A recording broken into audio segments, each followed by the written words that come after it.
नमस्कार, स्वागत है आप सभी का हमारे खास कार्यक्रम भेंट मुलाकात में। आज हम बात करेंगे पूर्व नेता प्रतिपक्ष और बिल्हा विधायक धर्मलाल कौशिक जी से। सर, स्वागत है आपका। जी नमस्कार जी। सर, राजनीति में आना कैसे हुआ? राजनीति में स्वाभाविक रूप से पिताजी हमारे जनसंघ के कार्यकर्ता रहे। जी।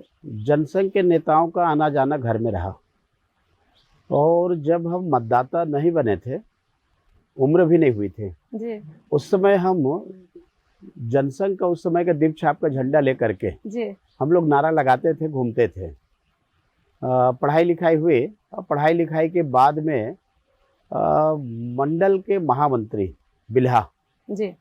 मुझे बनाया गया और उस समय तो ऐसे ही मनोनीत बनाते थे, कोई चुनाव का सिस्टम नहीं था, बनाया गया और वहाँ से ये समझिए कि सक्रिय राजनीति में प्रवेश हुआ। लेकिन स्वाभाविक रूप से घर में नेताओं का आना जाना रहा। बिलासपुर के हमारे सभी मदन भैया हैं, साथ ही मनोहरलाल पांडे जी हैं, बद्रीधर दीवान हैं, बाद में हम लोग मूलचंद भैया हैं, लखीराम अग्रवाल जी, ऐसे सब लोग, डीपी अग्रवाल जी, ऐसे सब लोगों से जुड़ने का और आने जाने का जो क्रम जारी रहा। तो प्रवेश मुख्य रूप से वही था, लेकिन कभी ये सोचा नहीं था कि सक्रिय राजनीति में आएंगे और कभी चुनाव लड़ना पड़ेगा या इस फील्ड में आएंगे। आप बाई प्रोफेशन वकील थे और एसडी में जब जाते थे, वो किस्सा क्या था? देखिए, पिताजी की हमारी इच्छा थी कि मैं वकालत करूं जी। और नया एसडी लेकर के मुझे दिए थे और नया एसडी लेकर के दिए तो मुझे तो ये कहा गया कि मैं रोज 10 रुपए दूंगा। उस समय 3.5 लीटर पेट्रोल के लीटर थे जी। बोले बाकी चाय नाश्ता करना और पर डे 10 रुपए मेरे से ले जाना। पहले दिन मैं 10 रुपए लेकर के गया था और वकालत प्रारंभ किया। हमारे गुरु थे विश्वास उत्तलवार जी, अभी नहीं रहे जी। वो, उनके अंडर में हमने काम किया और पहले दिन ले करके गए। भगवान की ऐसी कृपा रही कि पलट करके आज देखने की ज़रूरत नहीं पड़ी। जो सिलसिला जारी हुआ तो लगभग वो सिलसिला आगे ही जारी रहा। आप कभी वो बाइक चलाते हैं या नहीं चलाते? मैं अभी बाइक चलाने का शौकीन हूँ।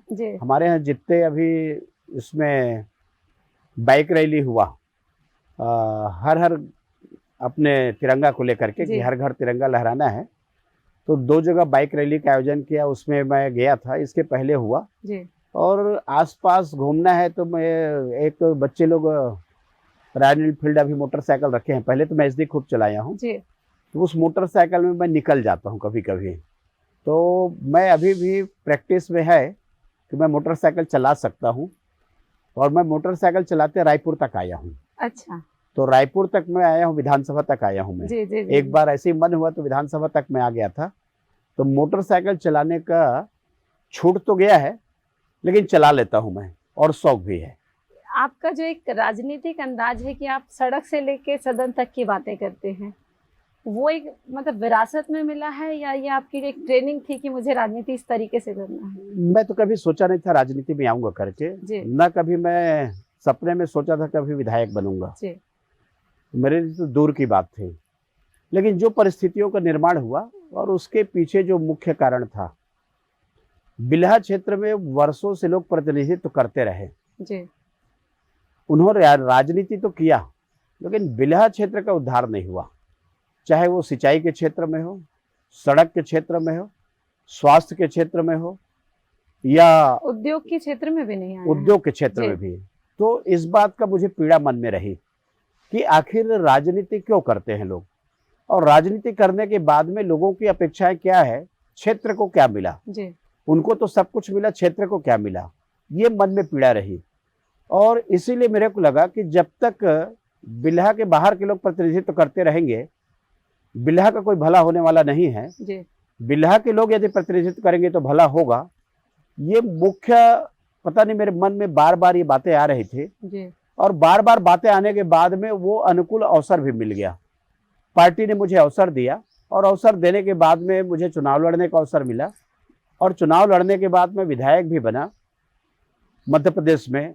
यहाँ विधानसभा का अध्यक्ष भी रहा, नेता प्रतिपक्ष रहा। लेकिन बिल्हा क्षेत्र के मेरे विधायक बनने के पहले की स्थिति और बनने के बाद की स्थिति में जमीन आसमान का अंतर है। मुझे इस बात का संतोष है कि मुझे जो काम करने का अवसर मिला, आज बिल्हा के, मैं नहीं बोल रहा हूँ, बिल्हा की जनता भी इस बात को बोल रही है कि बिल्हा का विकास हुआ है। खास करके सिंचाई के क्षेत्र में अरपा भैंसाझार ये जीवन रेखा है हमारे यहाँ के लिए। प्रोजेक्ट लगभग पूर्णता की ओर है, 1 साल में कंप्लीट होने की स्थिति में है। इस प्रोजेक्ट से लगभग 67,000 एकड़ जमीन की सिंचाई होगी, ये बड़ी बात है। और उसके बाद में वह स्वास्थ्य के क्षेत्र में बहुत अच्छा काम हुआ है, सड़कों का हमने निर्माण किया है, और इसके साथ ही साथ में हमारी शिक्षा के क्षेत्र में अभूतपूर्व परिवर्तन।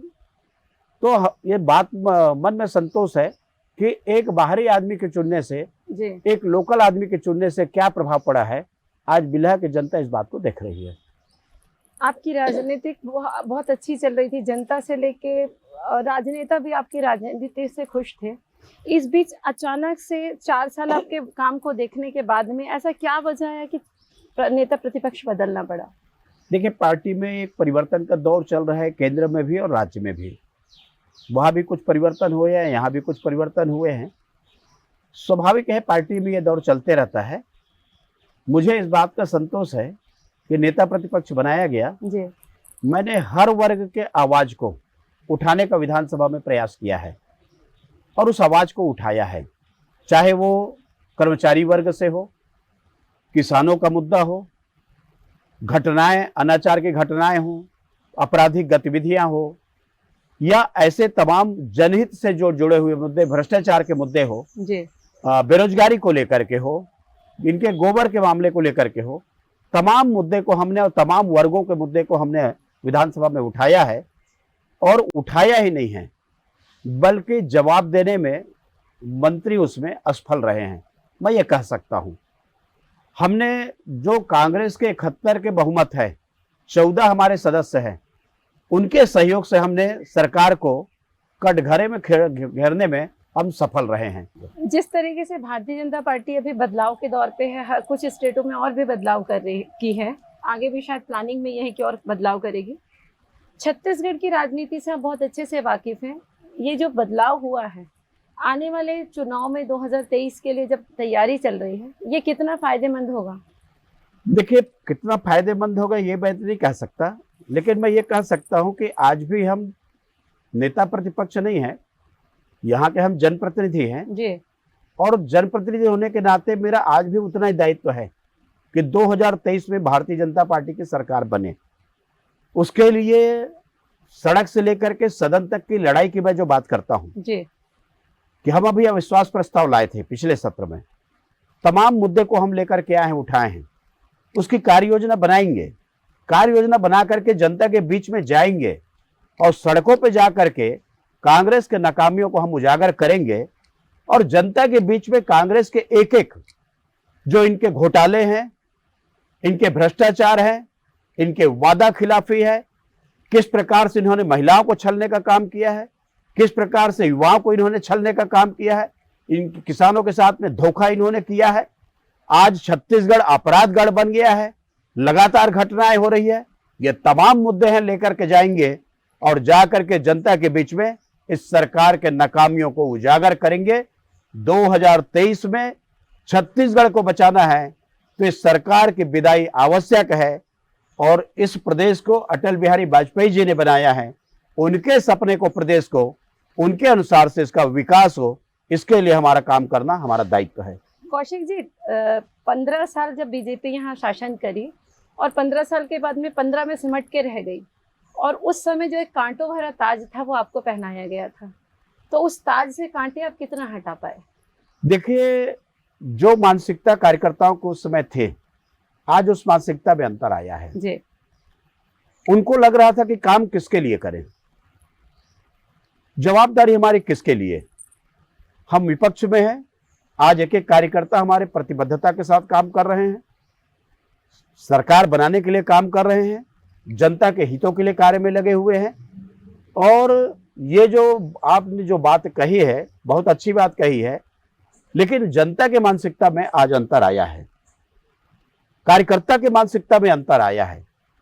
जो बदलाव को लेकर के उस समय एक चला कि बदलाव होने के बाद में क्या लाभ होगा, आज ये बात को स्वीकार करने लगे हैं कि बदलाव के बाद में कोई अच्छा रिजल्ट नहीं आया है, बल्कि प्रदेश गर्त की ओर में जा रहा है, कर्जा लगातार बढ़ते जा रही है, युवाओं को रोजगार के बजाय छलने का काम हुआ है, और सबसे बड़ी बात, ये प्रदेश में आपराधिक गतिविधियां जो बढ़ी है, लूटपाट जो बढ़ी है, जो जिस प्रकार से यहाँ पर धर्मांतरण के मामले आ रहे हैं, मतांतरण के मामले आ रहे हैं, ऐसे बहुत सारे मुद्दे हैं कि अब लोगों को चिंता सताने लगे है छत्तीसगढ़ की।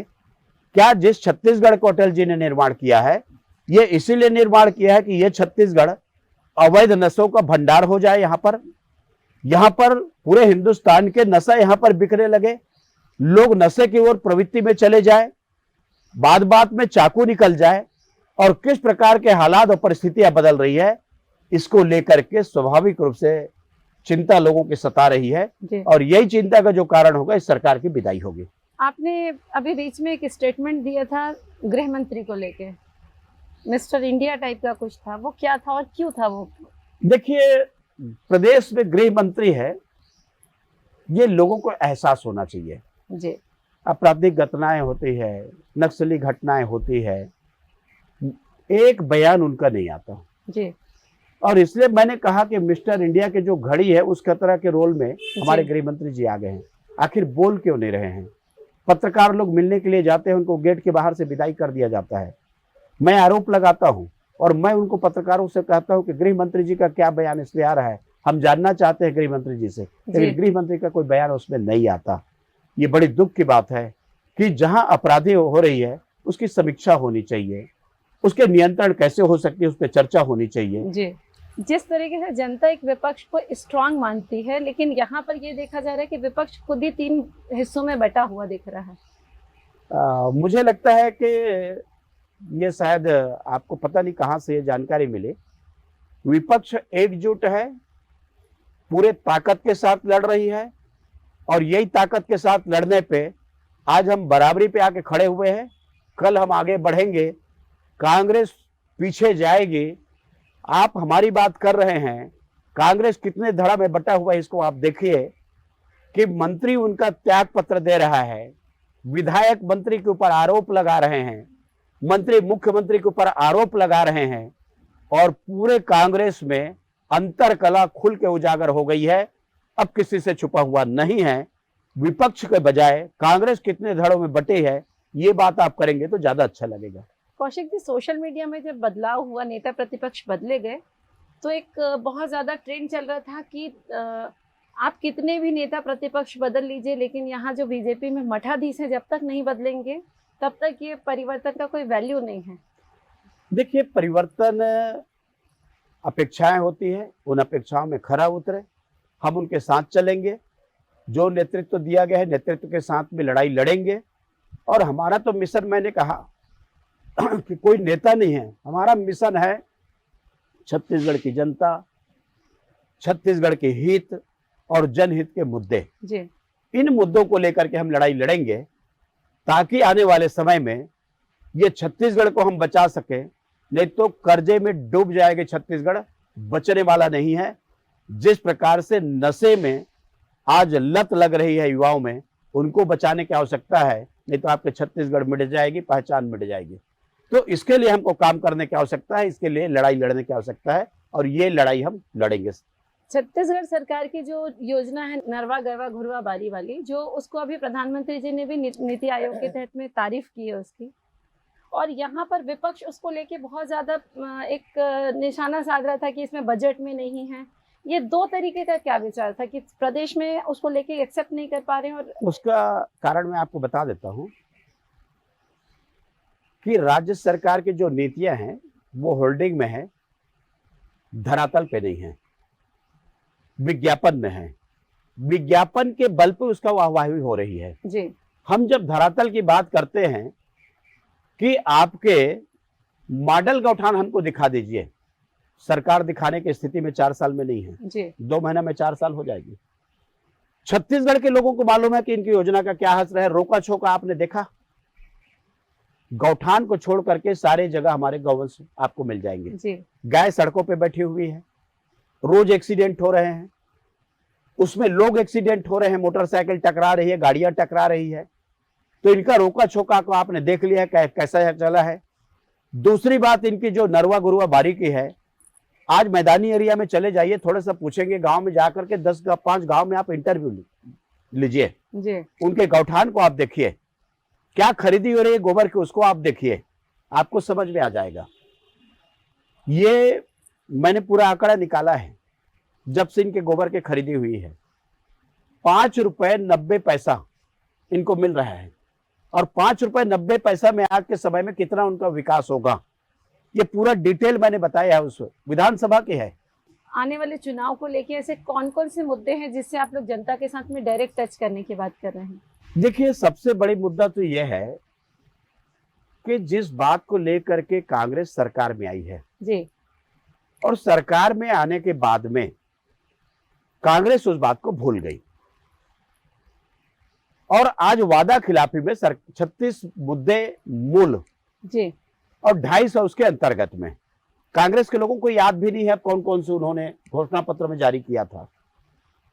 ये जनता के सामने में है, जनता इसका आकलन कर रही है। डॉक्टर रमन सिंह के कार्यकाल में 15 साल में जो विकास हुए, आज वो सारे विकास के काम ठप पड़े हुए हैं। जो सड़कें बनवाए, आज उसकी मरम्मत नहीं हो रही है। गांव के पंचायतों में पैसा नहीं पहुंच रही है। तीसरी बात, केंद्र सरकार के ऊपर कांग्रेस आरोप लगाती है जी, कि हमारे साथ भेदभाव कर रही है, लेकिन जो केंद्रीय योजनाओं के यहां पर इंप्लीमेंट होना चाहिए, ये सरकार की इतनी ताकत नहीं है, हैसियत नहीं है कि उसका इंप्लीमेंट कर सके। प्रधानमंत्री आवास योजना पूर्ण रूप से फेल हो गई, बंद हो गई। आपके जल मिशन के अंतर्गत में पूरे देश में जोर शोर से चल रहा है, आखिरी नंबर पर पूरे देश में छत्तीसगढ़ है जल मिशन में जी। मतलब प्रधानमंत्री जी लोगों के घर में टेप नल से पानी पहुंचाना चाहते हैं, लेकिन भूपेश बघेल की सरकार में इतनी ताकत नहीं है कि वो पानी पहुंचा सके। पूरे 30वें नंबर पर है पूरे देश में। शिक्षा के क्षेत्र में निरंतर हम नीचे जा रहे हैं, जो हमारी प्राथमिकता होनी चाहिए, आज जो सरकार की प्राथमिकता में नहीं है। तमाम ऐसे मुद्दे मैं बता सकता हूं जो ये सरकार न कर पा रही है। लोगों को कहा कि हम रेगुलर करेंगे, संविदा कर्मचारी है, अनियमित कर्मचारी है, आंगनबाड़ी कार्यकर्ताओं का तनख्वाह बढ़ाना है, शिक्षा के क्षेत्र में अनेक लोग जो काम कर रहे हैं, विद्या मितान से लेकर के ऐसे अतिथि शिक्षक हैं जिनको रेगुलर करने की बात आई है, ये सरकार कुछ कर नहीं पा रही है। रोजगार गारंटी में काम करने वाले लोगों का कुछ नहीं है। कौशिक जी, ये तो आपकी राजनीतिक बातें हो गई, आप फिल्में बहुत देखते हैं, ऐसी कौन सी फिल्म है जो आपकी बहुत फेवरेट फिल्म है, ये बताइए। देखिए, मैं बहुत दिन से मैं गया नहीं हूँ, लेकिन आप अभी मैं एक गया था जी, जो कश्मीर फाइल्स को लेकर के जी, और उसके हकीकत को हम लोगों ने देखा है जी, उसको समझा है। उसके बाद तो मैं देखा नहीं हूँ, लेकिन जो वास्तविक में जो घटनाएं हैं सार तत्व उसमें दिखाया गया है जी। लेकिन मैं विद्यार्थी जीवन में बहुत पिक्चर देखा हूँ और विधायक बनने के बाद भी मैं बहुत पिक्चर देखा हूँ। अभी उसमें कमी आई है, समय भी की कमी रही है, अभी थोड़ा सा फ्री हो गए हैं, फिर देखेंगे। लेकिन जो खास करके पिक्चर जो समाज को दिशा देने वाली पिक्चर, ऐसे जो परिवार को जोड़ने वाली जो पिक्चर जी, कि पुराने ज़माने में जो बड़े परिवार रहते थे उसकी एकजुटता कैसे बने रहते थे, मिलजुल के काम कैसे करते थे, ऐसे पारिवारिक फिल्म मैंने बहुत देखा है, मुझे पसंद भी है। और ऐसे फिल्मों से समाज में एक सकारात्मक परिवर्तन भी आता है, तो ऐसे फिल्मों को देखना मुझे काफ़ी रुचि रही है। आपके कोई पसंदीदा हीरो कौन है? देखिए, मैंने कहा अभी तो देखना ही बंद हो गए हैं। उस समय की बात। अब देखो, उस समय तो हम लोग खास करके मनोज कुमार के जो काफ़ी फिल्में मैंने देखा जी, है, जी, जी, जी। धर्मेंद्र के फिल्में देखा है, दिलीप कुमार के हैं, और अभी तो लगातार अमिताभ बच्चन की हमने काफ़ी फिल्में देखी। अच्छा, आप सोशल मीडिया में काफी एक्टिव रहते हैं। जी, आज का जो दौर है परिवर्तन आया है। एक समय केवल ऐसा था कि समाचार पत्र हम पढ़ते थे जी, और समाचार पत्र पढ़ करके उसको दूसरे दिन तक याद रखते थे। आज दिन में अनेक घटनाएं हो जाती है। आपका जो प्रिंट मीडिया, इलेक्ट्रॉनिक मीडिया, उसके साथ में तेजी के साथ आगे बढ़े हैं और इलेक्ट्रॉनिक मीडिया के साथ में आज सोशल मीडिया का दौर चल रहा है। सोशल मीडिया का जमाना है कि कहीं भी जाएंगे तो लोग फोटो खींचते हैं, तत्काल सोशल मीडिया में डालते हैं।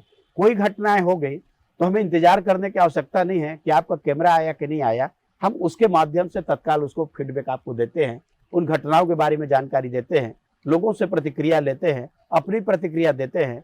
तो समय के साथ में आपको चलना पड़ेगा, ये सोशल मीडिया का जमाना है। आप सोशल मीडिया से दूर रहेंगे तो आप पीछे हो जाएंगे। आपको 64 ईयर के ओल्ड कहा जाए या 64 ईयर के यंग? मेरे को मेरी जो सक्रियता है तो मैं समझता हूँ कि वो कहना बेकार होगा। जी, एक नौजवान जो एक नौजवान दौड़ सकते हैं, जी, मैं उस रेस में पीछे नहीं हूँ। तरीका ये भी कहा जा रहा है कि छत्तीसगढ़ में इस बार जो है सीटों को लेके बात हो रही है कि परिवारवाद, वंशवाद खत्म होगा और नए चेहरों को जगह मिलेगी। देखिए, छत्तीसगढ़ में वैसे भी परिवारवाद नहीं है। आप टोटल निकाल करके देख लीजिए, चाहे सांसद का हो चाहे विधायक का हो। लेकिन कोई यदि काम कर रहा है पार्टी में तो पार्टी उसको अवसर भी देती है। परिवारवाद तो थोपने वाला काम है। कौशिक जी के थोपने परिवार की से, परंपरा हमारे यहाँ नहीं रही है। कौशिक जी के परिवार से कोई परिवारवाद की परंपरा हमारे यहाँ कभी नहीं रही है, जी, चाहे वो कौशिक जी के हो चाहे अन्य के हो। हमारे यहाँ तो जो लोग काम करते हैं उनको अवसर मिलता है, जी, और मैं पूरा उम्मीद करता हूँ जो लोग काम करेंगे, उनकी प्रतिभा है, पार्टी उनको अवसर देगी। भारतीय जनता पार्टी की जो अभी की रणनीतियां दिख रही है उसमें ईडी जो है उनके लिए एक ऐसा झुंझुना हो गया कि वो जहां चाहती वहां बजा ले रहे। देखिए भ्रष्टाचार खत्म करना चाह रही है वो, या सिर्फ एक दहशत में रखना चाह रही है? देखिए इसको देखो, मैं इस बात में आपको डिफर करता हूँ।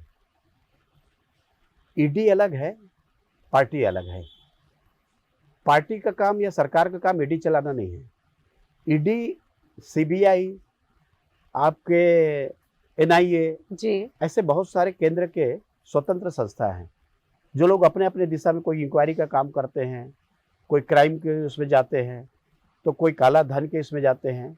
ये तो जो उनको तथ्य मिलते हैं, जी, और तथ्य मिलने के बाद में किसी भी प्रदेश में, किसी भी पार्टी में वो कोई चिन्हांकित नहीं है। उनको जो समाचार मिलते हैं, जो सूचनाएं प्राप्त होती है, उसके आधार पर वो कार्रवाई करते हैं। तो ये जो जोड़ करके देखा जाता है कि सरकार है और ईडी है, ये इससे मैं एकदम अलग उसको करना चाहता हूं कि सरकार अलग है, ईडी अलग है। यदि आप उसको गिरफ्त में रखेंगे और उसको काम नहीं करने देंगे स्वतंत्र एजेंसी को, जी, तो उसको बनाने का महत्व आपका खत्म हो जाएगा। और जो भ्रष्टाचार में डूबे हुए हैं, इस देश में यदि भ्रष्टाचार को खत्म करना है तो स्वतंत्र संस्थाएं यदि काम करना बंद कर देंगे तो निश्चित रूप से आकंठ में डूबे हुए लोग और भ्रष्टाचार की ओर जाएंगे। नियंत्रण आपको करना ही पड़ेगा। आम लोगों के हितों के लिए ये आपको कार्रवाई करनी पड़ेगी। कौशिक जी, यहाँ पर बात ये आ रही है कि सिर्फ दूसरी पार्टी में ही भ्रष्टाचार है, कांग्रेस का एक भी, बीजेपी का एक भी नेता भ्रष्टाचारी के शिकार नहीं है? जहां बीजेपी के ऊपर में आरोप लगेंगे वहां भी शिकायत होगी और वहां भी कार्रवाई होगी। उसमें कोई रेखांकित नहीं है कि किसके ऊपर किया जाना है या पार्टी के ऊपर किया जाना है। पार्टी नहीं, व्यक्ति। जी, और व्यक्ति यदि उस दिशा में जा रहे हैं और जिस प्रकार से काले धंधे और काले गोरख धंधे करके जनता को नुकसान पहुंचा रहे हैं, निश्चित रूप से उस पर कार्रवाई होनी चाहिए। आपसे चलते चलते एक सवाल, आपके प्रेरणा स्रोत कौन है? देखिए, जहां तक प्रेरणा स्रोत की बात करेंगे तो निश्चित रूप से हमारे प्रेरणा स्रोत तो अटल जी रहे हैं, क्योंकि उस समय हिंदुस्तान के जनता ने उन्हीं को देखा। जी, और पार्टी में बहुत सारे लोग अपने जो सीनियर है उनको देख करके आए, अपने बड़े हैं उनको देख करके आए। लेकिन जहां तक नेतृत्व की बात है तो मैं सौभाग्यशाली हूँ कि जिस पार्टी का नेतृत्व डॉक्टर श्यामा प्रसाद मुखर्जी, पंडित दीनदयाल उपाध्याय ने किया, जिस पार्टी को आगे बढ़ाने का काम अटल बिहारी वाजपेयी, लाल कृष्ण आडवाणी जी ने किया, और आज जिनके हाथों में बागडोर है, वैश्विक नेता नरेंद्र मोदी जी, अमित शाह जी, जगत प्रसाद नड्डा जी जिनका नेतृत्व कर रहे हैं, जी, मैं अपने आप को खुशनसीब मानता हूं कि ऐसे पार्टी का मुझे कार्यकर्ता के बतौर काम करने का अवसर मिला है। दोस्तों, ये थे पूर्व नेता प्रतिपक्ष और बिल्हा विधायक धर्मलाल कौशिक जी, जिनसे हमने बातचीत की उनके राजनीतिक, पारिवारिक और सामाजिक परिवेश को लेकर। अगले एपिसोड में इसी तरीके से किसी शख्स से हम आपकी फिर मुलाकात कर पाएंगे। तब तक के लिए नमस्कार।